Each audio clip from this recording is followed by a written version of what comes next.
আপকি আদালতে চলচ্চিত্র জগতের লেজেন্ড ধর্মেন্দ্রের ওপর অভিযোগ হলো যে উনি হলেন ভীষণ বেপরোয়া। দেখুন ধরমজি, এত বছর মানুষ আপনাকে ভালোবেসেছে, 55 বছর অবধি 300 সিনেমা, দিলীপ কুমার, দেবানন্দ, রাজ কাপুর, অমিতাভ বচ্চন, একের পর এক সুপারস্টার এসছেন, কিন্তু আপনি নিজের জায়গায় টিকে আছেন। কিন্তু নিজের ব্যাপারে আপনি একটু কম ভাবেন। কখনো চেষ্টা করেননি নাম্বার 1 হওয়ার? দেখুন সাহেব, আমাদের এই ফিল্ম ইন্ডাস্ট্রির জগৎটা একদম আলাদা। এখানে কখনো কেউ কিছুই হয় না, আর কখনো কেউ কারো মতো হয়ও না।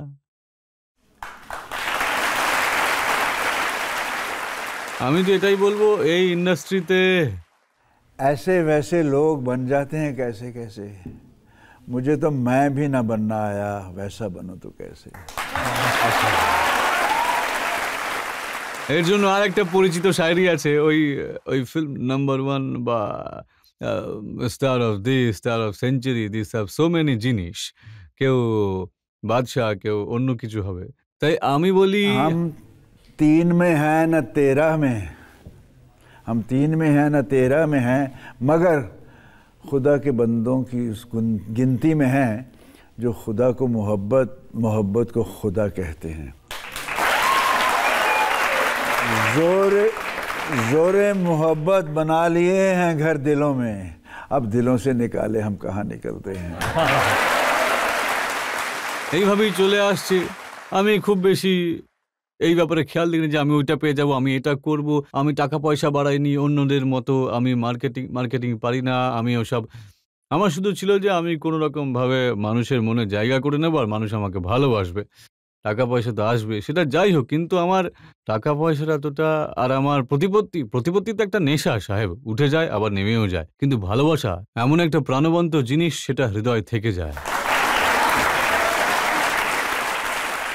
এখন এই ভালোবাসা মানুষের হৃদয়ে জায়গা করে নিয়েছে, এখন এটা আর বের করা যাবে না। মানুষ সত্যি ভীষণ ভালোবেসেছে, আর আপনি সেই ভালোবাসা আর সম্মান দিয়েছেন, কিন্তু নিজের দিকটা ভাবেননি। বড় বড় সিনেমা ওয়াক্ত আপনি পেয়েছেন, আপনি বারণ করে দিয়েছিলেন। আসলে যেটা হলো যে আই ওয়ান্ট টু ডু আর রাজকুমার বাবুর রোল, লাভলি রোল ছিল ওই মাখনের সিনেমাটা। তো সেখানে কি হয়েছিল, আমি চোপড়া বাবুকে বললাম যে চোপড়া বাবু, আমি এই সবে এসেছি, এখন আমার বিগিনিং, আমার ফিল্ম হিট হয়েছে। আমাকে যে রাজকুমার বাবুর যে রোলটা ছিল সেটা বড় ভাইয়ের ছিল, তার থেকে ছোট ছিল সুনীল দত্ত, তার থেকে ছিল ছোট শশী। তো আমি বললাম যে আমাকে মেজো করে দিন বড় ভাইয়ের বদলে, না হলে আমাকে বড় ভাইয়ের রোল দেওয়া হতো। তখন তখন বললেন, হ্যাঁ ভেবে দেখছি, চেষ্টা করছি। উনি তো ইগনোর করবেন ভেবেছিলেন, ইগনোর করলেন, বললেন গুরু বড় ভাই হতে হবে। তখন আমিও ইগনোর করলাম যে আমি হব না।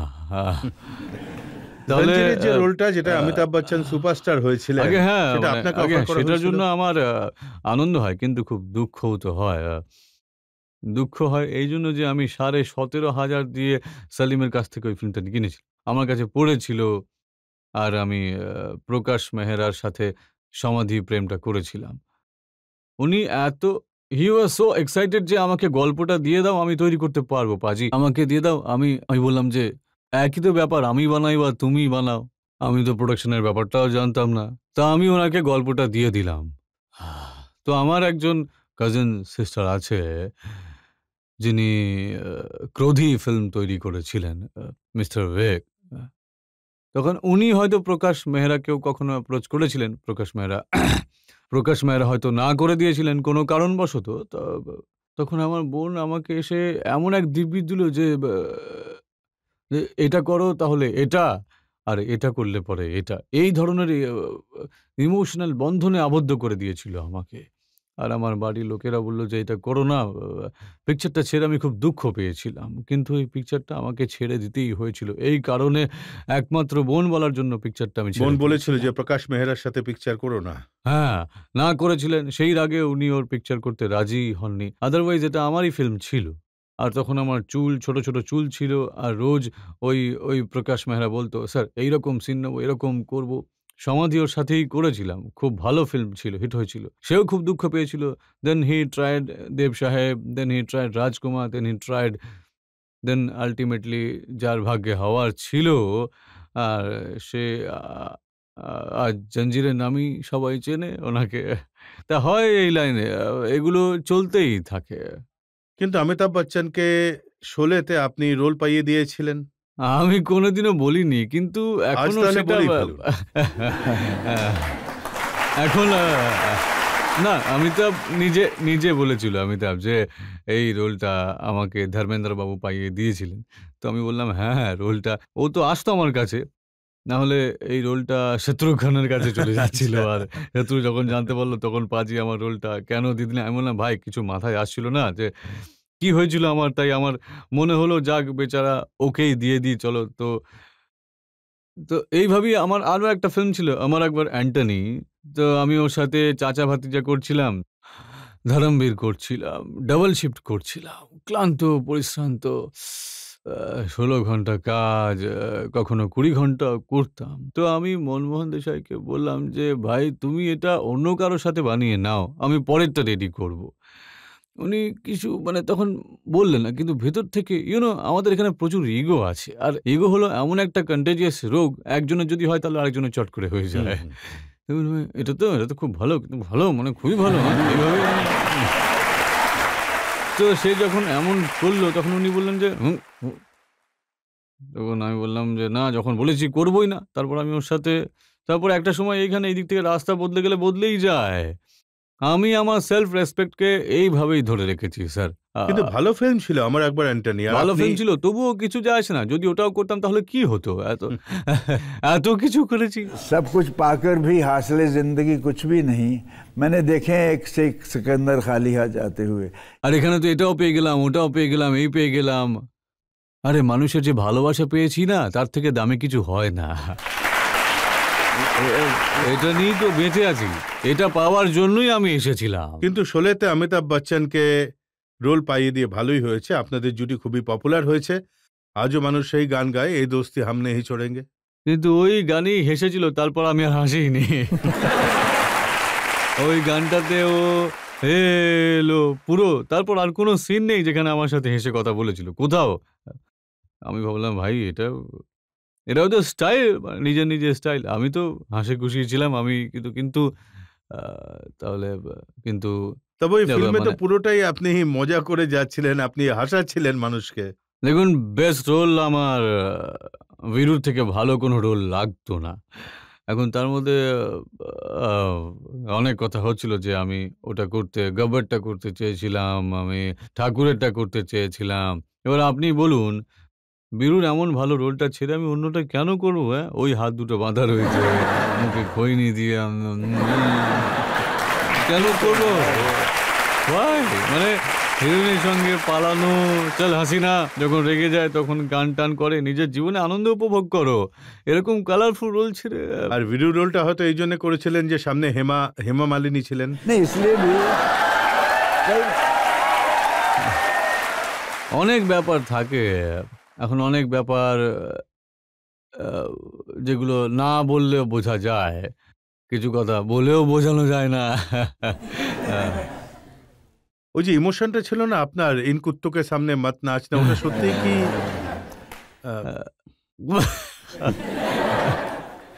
অনেক রকম কথা এই ব্যাপারটা নিয়ে হয় যে আপনি নিজের ওপর বেশি নজর দিতেন না। এখন যখন গ্লাস নিয়ে পার্টিতে বসতেন তখন উঠতেনই না। সেটা তো ছিল। এখন আমি কখনো কখনো যখন আয়না দেখি তখন আয়না আমাকে বলে যে इश्क ने मारा तुझे शराब ने मारा, मिलता ना वरना कोई सानी तुम्हारा। और मैं भी जवाब दे देता हूँ खसियाना से होकर कि शराब ना होती, इश्क ना होता, ये जीना भी कोई जीना होता।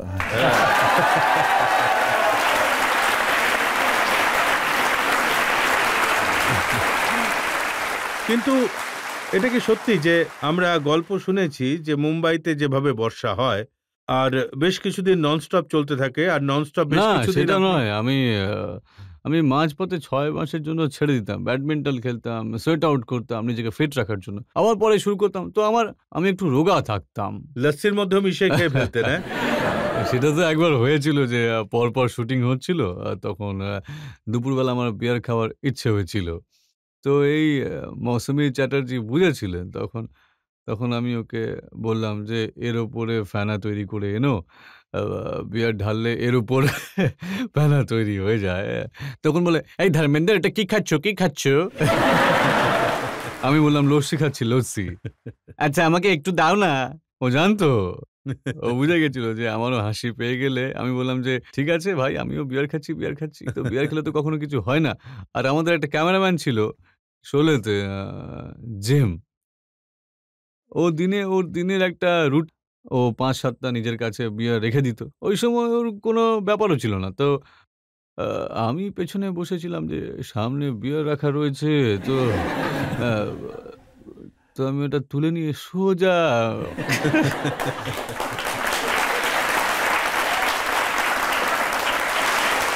আর তারপরও দেখলো যে আরে ভাই আমি তো অল্প একটু খেয়েছিলাম এটা তখন প্রোডাকশন লোক বলল যে, "সাহেব আজ তো ১২ টা বোতল হয়ে গেল।" ও বলল, "আমি তো এতটা নয় ভাই।" "How it happen? I don't know." তারপর ও এভাবে একদিন আমাকে দেখে ফেললো যে, "ওহ ইউ গেট ইট হ্যাঁ?" তা এসব চলে। আমি লাইফ এনজয় করেছি। আমি আপনাকে ফিল্মফেয়ার অ্যাওয়ার্ড ফাংশনে দেখেছিলাম। হ্যাঁ, সেটা আপনি দেখেছিলেন আর আমিও আপনাকে দেখেছিলাম।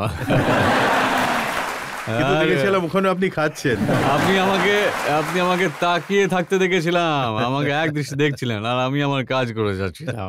আমার ফিল্মফেয়ার ফাংশন তাই একটু তো আনন্দ করাই যায়, তাই না?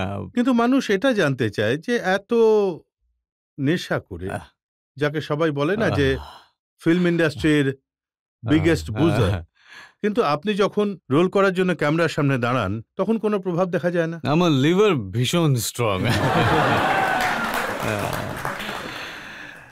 সেখানে আমি ভুলে যেতাম যে আমি আমি আমি সমস্ত চরিত্রকে নিজের মনে করেছি। আমার কোনো মেথড অ্যাক্টিং ছিল না। আমার কোনো স্টাইল ছিল না। তবুও আমাকে চুপকেতে অন্যরকম মনে হয়েছে। শোলেতে অন্যরকম মনে হয়েছে, প্রতিজ্ঞাতে অন্যরকম মনে হয়েছে, নওকর বিবি প্রতিটা জায়গায় আমার নিজেরই মনে হতো এটা আমি করেছি and I also feel happy about it যে কোনো রকম মেথড অ্যাক্টিং ছাড়া না হলে খুব সমস্যার সৃষ্টি হতো। এগুলো ছাড়া করলেও যদি ভালো লাগে তাহলে তো এটা খুবই ভালো কথা। স্টান্টগুলো আপনি নিজে থেকেই করতেন। হ্যাঁ, প্রচুর স্টান্ট করেছি। স্টান্ট তো এমন যে ঘোড়ার উপর ফুল পিকআপ নিয়ে শোলেতে অন্য একজনের উপর জাম্প করে তাকে নিয়ে নিচে পড়েছি। আবার ঘোড়ায় উঠে পড়েছি। ওই ঘোড়ার হুপস একদম যে লোকটা পড়েছিল তার ওপর পড়েছিল। আমি গায়ের জোরে ঘোড়াটাকে টানলাম। আর লাকিলি ঘোড়াটা ওইদিকে পড়ল আর আমি এদিকে পড়লাম। আরেকটা শট ছিল মেরা গাঁও মেরা দেশে। আ আর আমাদের ডিরেক্টর খুবই ইমোশনাল। তো তো আমি আমার যে স্টান্ট ডিরেক্টর ছিলেন তাকে বললাম যে, "ওনাকে কিছু বলবেন না।" আর সেখানে সিনটা ছিল যেটা ডাকাতরা আমাকে এনে ঠিকানাতে পৌঁছে দেবে। তো ঘোড়া আনে আর ঘোড়া এনে আমাকে উল্টে ফেলে দেয়। ঝাঁকি মারে আর্মির সংসার। That's what I give myself. এখনো কখনো সুযোগ পেলে দেখবেন যে আমি তো বললাম যে, "ওনাকে ধরো শটটা যাতে খারাপ না হয়।" তো যখন আমি পড়লাম তখন, "আরে ওই তো ধর্মেন্দ্র!" আ তা ওকে পেছনে টেনে নেওয়া হলো যে, "কি ভাই তোমরা এসব কি করছো? এসব কি হচ্ছে?" বলল যে, "স্যার আমরা ভেবেছিলাম আপনাকে করতে দেব না, ও করবে।" তা আমি করতাম এসব। এটা করতে খুব ভালো মানে সাহসীও ছিলাম। যেহেতু গ্রামে থাকতাম কোনো বড় বটগাছ থেকে পুকুরে মানে লাফ মারতাম নাক ফাক ধরে। কতটা হাইট থাকতো জানতাম না। আর বাড়ির লোকেরা তো জামা কাপড়ের গন্ধ শুঁকে বলে দিত কোন পুকুরে গিয়েছিলাম। একটা ফিল্মে চিতার সাথে লড়াই ছিল, সেটা আপনি নিজেই করেছিলেন। ওই ডুপ্লিকেটটা ক্লান্ত হয়ে যেত। ওই ডুপ্লিকেট বলতো যে, "সর পেছনে সর, হাট। কি তুই এরকম করছিস? হ্যাঁ, হ্যাঁ?" তো আপনাকে কেউ বোঝাতো না যে এত বড় অ্যাক্টর, এত বড় স্টার আপনি, কেন আপনি চিতার দেখুন সাথে লড়াই ১ম করবেন? দিন আমি গেলাম, ডিরেক্টর ছিলেন দেওর। ফার্স্ট ডে ৪ টে টাইগার মুখ হাঁ করে আছে, তাদের সামনে ছেড়ে দিল আমাকে। আর আমি জিপ থেকে যা করছিলাম, "যা, যা!" তো তখন সবাই ওই যে ওই ওনার যে মাদ্রাসি স্টাইলে, "স্যার এরা আ খুব রাউডি, কেয়ারফুল।" আমি আমি বললাম তাকে আমি ড্রাইভারকে বললাম যে, "তুমি রিভার্স লাগিয়ে রেখো ভাই জিপওয়ালাকে।" জিপওয়ালাও ভয় পেয়ে এবার বসেই ছিল আরকি। তো অ্যাক্টরকে তো অ্যাক্টিং করতেই হয়। তারপর আমাকে করতে হলো আর করেই গেলাম আমি। ১ম বার আমার মনে হয়েছিল যে এরা তো ছাড়া রয়েছে, হাত পা মুখ যদি ক্ষতবিক্ষত হয়ে যায়, একটা তো হতেছেই, যদি পাশ থেকে খাবলে নিয়ে যায় তো তাহলে? হ্যাঁ, তো এমন নয়, একটু তো চিন্তা হয়। তবুও কেয়ারফুলি আমি সবকিছু করে নিতাম। একটু সাহসিকতা দিয়েছে ভগবান। সততাও দিয়েছেন, সাহসিকতাও দিয়েছেন। সবকিছুই দিয়েছেন। এসব গুণ একজন অ্যাক্টরের মধ্যে থাকা উচিত। উনি সব দিয়েছেন। হয়তো কিছু বাকি আছে। সমস্ত গুণ ভগবান আপনাকে হ্যাঁ, দিয়েছেন, জনগণ ভালোবাসা দিয়েছে, ফিল্মগুলো সুপারহিট হয়েছে, বাহ! কিন্তু অ্যাওয়ার্ড পাওয়ার ক্ষেত্রে একটু সমস্যা হয়েছে। হ্যাঁ, ওই অ্যাওয়ার্ড দেওয়াতে বা নেওয়াতে সমস্যা হয়ে গেছে। আপনি অ্যাওয়ার্ড নিতে জানতে হয় স্যার। আমি দেখেছি ১ম এ আমার মনে হতো যে ভাই এই ট্রফিটা নিচ্ছে, ছবিও তুলছে, আমিও তুলবো। তারপর আমি দেখলাম এই ব্যাপারটা তো ভেতরকারই ঘটনা রয়েছে। একটা খিচুড়ি তৈরি হচ্ছে আর নিয়ে চলে যাচ্ছে। তা আমি তো খিচুড়ি রান্না করতে জানি না। আর না আমি খিচুড়ি বানাতে চাই কখনো। আর এই অ্যাওয়ার্ড নিয়ে বসে থেকে কি লাভ আমার? এর থেকে বড় আর কি হতে পারে? এই দেখুন, এইগুলি হলো অ্যাওয়ার্ড। লাভ দ্যাম। এরাই তো। কথায় বলে, ওনার একটা শায়রি আছে যে आवाज़ खल्क नक्कारा खुदा होती है। তা এনাদের আওয়াজ উনি শোনেন। আর এর সাথে আমি আরো একটা লাইন জুড়ে দিয়েছি আমার। একটু লেখার শখ যেহেতু আছে। कि आवाज़ खल्क अगर नक्कारा खुदा होती है तो खिदमत खल्क भी इबादत खुदा होती है। এনাদের সেবা যত্ন করুন। আমি আমার অ্যাক্টিং এর মাধ্যমে সেবা যত্ন করছি। তাই ওনারা আমার আওয়াজ পৌঁছে দেয় যে ভগবান আমাদের ধর্মেন্দ্রের দিকটা দেখে নেবেন। ওপরওয়ালা হয়তো, সবাই তাই বলে নিশ্চয়ই। আর এনাদের চেষ্টা তো রয়েইছে যে, আর আমি যখন কখনো অ্যাওয়ার্ড পাই তখন অনেক সময় আমার কাছে ফোন বা চিঠি আসে যে স্যার এই অ্যাওয়ার্ডটা আমরা পেয়েছি। আপনি পেলে পরে আনন্দ আমাদের মনে হয় আমরা। তাই প্রতিটা অ্যাওয়ার্ড যখন আমি পাই বলি যে এটাও আপনাদেরই জন্যই। এনাদের নামই ওই অ্যাওয়ার্ড।